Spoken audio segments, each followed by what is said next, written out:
আগামী 12 তারিখ যুদ্ধ হবে, সেই যুদ্ধে ইনশাআল্লাহ আমাদেরকে বিজয় অর্জন করতে হবে। কি রাজি আছেন না আমার যুবক বাবারা? না রাগ টাগ করছেন আপনারা? ঘটনা কি বুঝলাম না কিছু। যদি রাজি থাকে 2 হাত তোলেন আলহামদুলিল্লাহ। আমরা জানি না আমরা সংসদে কাদেরকে পাঠাই? বোবা, খালি হাত তোলা পার্টি, হ্যাঁ না, জীবনেও কথা বলতে পারে না, এদেরকে আমরা পাঠাই কি হায়ের পক্ষে হাত তুলছি আর নায়ের পক্ষে? এটা একদম পার্লামেন্টের মেম্বারের কাজ না, সদস্যের কাজ না। যদি মনে করেন আমি একজন বোবা, আমাকে সংসদে পাঠিয়ে লাভটা কি? আমি কি হাত তোলা পার্টি তাহলে হাত তুলবো? তাহলে আমাকে পাঠিয়ে লাভটা কি? বোবা পাঠায় সেখানে লাভটা কি? যদি মনে করেন সংসদ গেলে আমি বোবা হব, আমাকে পাঠিয়ে কোনো লাভ নেই। আমি কেন যেতে চাই? সংসদে যাওয়ার জন্য এখানে আসছি কেন? এমপি হওয়ার জন্য না। 2-1 ডজন এমপির যে শ্রদ্ধা সম্মান আল্লাহ পাক তার চেয়ে কম দেনে বেশি দিছে আলহামদুলিল্লাহ। থাকার জন্য খাওয়ার জন্য যতটুকু অর্থের প্রয়োজন আল্লাহ তার চেয়ে কম দেনে ভালোই দিছে, ভরপুর দিয়েছেন। তা বলতে পারেন হুজুর তাহলে আসছেন কেন? আমি এখানে সম্মান পাওয়ার জন্য আসি নাই, অর্থ কামাই করার জন্য আসি না। এখানে আসছি কেন এটা বুঝতে হবে। আমি এই স্টেজে এই চেয়ারে বসে যদি 1000 বছর বক্তৃতা করি, সেই বক্তৃতা আইন হবে না, কিন্তু সংসদে 5 মিনিট আলোচনা করলে সেটা আইন হবে। আমি এখানে 1000 বছর আলোচনা করলো এদেশের টাকা বিদেশে পাচার করা রোধ করতে পারবো না, কিন্তু সংসদে 5 মিনিট কথা বললে সমস্ত জালেমদের বিরুদ্ধে টাকা রোধ করার বিরুদ্ধে ইনশাআল্লাহ আইন পাস করতে পারবো। এখানে 1000 বছর কথা বললেও ওই কানাডায় বেগম পাড়া করার থেকে আমরা বিরত রাখতে পারবো না, কিন্তু সংসদে 5 মিনিট কথা বললে ওদের সমস্ত মুখোশকে উন্মোচন করতে পারবো। কথা ঠিক না? এখানে 1000 বছর কথা বললেও গরিবদের অধিকারকে ফিরিয়ে দিতে পারবো না, কিন্তু সংসদে 5 মিনিট কথা বললে কথা কয় না। এই চেয়ার আর সংসদের চেয়ার এক চেয়ার না। এই স্টেজ আর সংসদের স্টেজ এক স্টেজ না, বহুত পার্থক্য। এই জন্য আমরা চাই এই দেশটাকে জুলুম মুক্ত দেশ করতে। মুসলমান, হিন্দু, বৌদ্ধ, খ্রিস্টান প্রত্যেকের অধিকারকে ফিরিয়ে দেওয়ার জন্য চাই। ধরে নেন আমি যদি নির্বাচিত হই, আপনাদের ধারণা কি আমি কোনো হিন্দুর টাকা মেরে খাবো? কোনো হিন্দু মেয়ের ইফটিজিং করবো, ধর্ষণ করব, সিলোথানি করব? তার মানে আমি নির্বাচিত হলে সমস্ত হিন্দু মেয়েরা আমার কাছে নিরাপদ। যদি আমি নির্বাচিত হই কোনো হিন্দু ব্যক্তির দোকানদার ব্যবসার মধ্যে ভাগ বসাবো, চাঁদা তুলবো, তার মানে আমার কাছে সমস্ত হিন্দুদের ব্যবসা প্রতিষ্ঠান নিরাপদ। আমার কাছে সমস্ত হিন্দুদের ধর্মীয় প্রতিষ্ঠানগুলি নিরাপদ। তার মানে আমি নির্বাচিত হলে জুলুম থাকবে না, অত্যাচার হবে না, অবিচার হবে না, সাম্য, মানবিক মর্যাদা, সামাজিক ন্যায় বিচার প্রতিষ্ঠিত হবে। প্রত্যেকটা মানুষের অধিকারকে ফিরিয়ে দেব।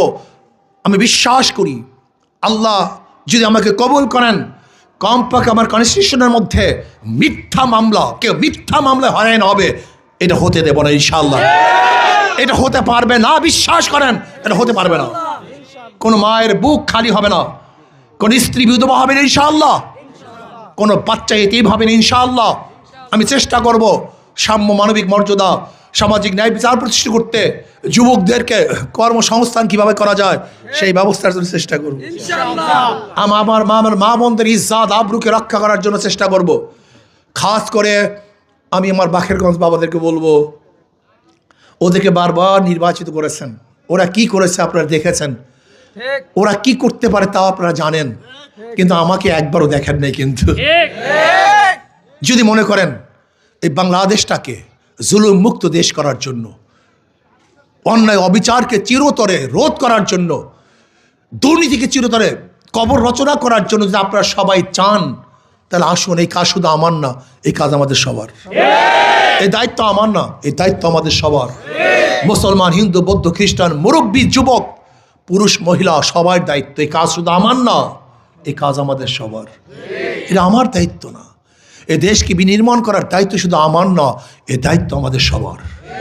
কারণ যদি আমার কথার উপর আস্থা থাকে যে আমি গরিবদের টাকা মারবো না, জুলুম করবো না, অত্যাচার করবো, চাঁদাবাজি করবো না, যদি আমার কথার উপর আস্থা থাকে, আমি অনুরোধ করব একটা বার চেষ্টা করুন, একটা বার ঝাঁপিয়ে পড়ুন।